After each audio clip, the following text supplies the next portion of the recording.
at saka tubig. Dahil ako ay uhaw na uhaw and nawalan ako ng maraming pawis kaya kailangan ko ng Pocari Sweat. And sa labas namin ininom yung Pocari Sweat na yun. Ano yung Pocari Sweat? Oh! Ito guys, sa Lagubang. Uwang yan eh. Nasa Lagubang ulit.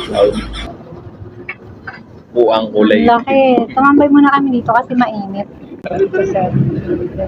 At pagkagaling nga namin sa 7-Eleven, dumiretso na kami dito sa Chowking dahil kakain kami ng agahan. Sabi ko, ang ipinunta ko lang dito yung parang pet chai na ginisa, yung bok chai. Kaya, ayan, sure ako, nasabi ko pag wala yun, hindi ako kakain dito.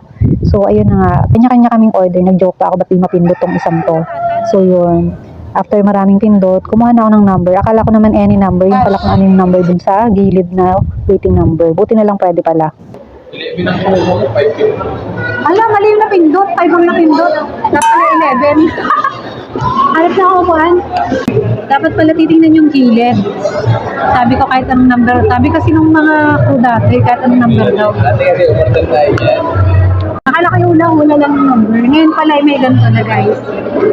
Yan na nga, dumating na ang aming order. Ang in-order ko dyan ay pork chow pan at saka yung bok chai, yung parang pet chai na yon. Tapos iced tea lang na drink. Ano yung vinegar? Extra chili sauce naman ang in-order ko.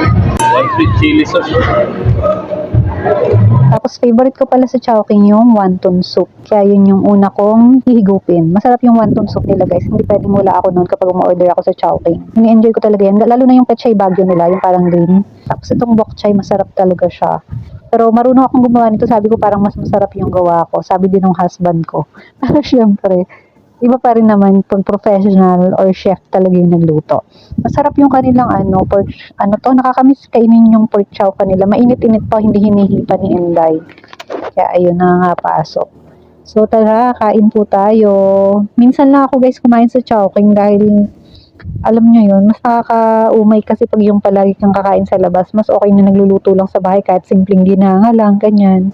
Ganon din po kasi ulam namin ngayon, ginang isda. Kasi kahit maghapon ko ulam pag mga isda, ganyan. Pero pag gantong mga sa food chain, mga fast food, nakakasawa, di ba?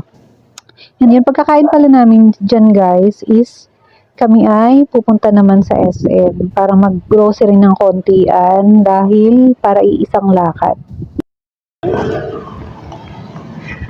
Vlog. Sabi ko nga sa asawa ko, kailangan kong mag-video dahil wala akong pang-content. Kaya nung nandito na kami sa SM, todo video pa rin ako guys. Ayan, hanggang sa makapasok kami sa grocery store. So, hindi ko na binidyo ang lahat-lahat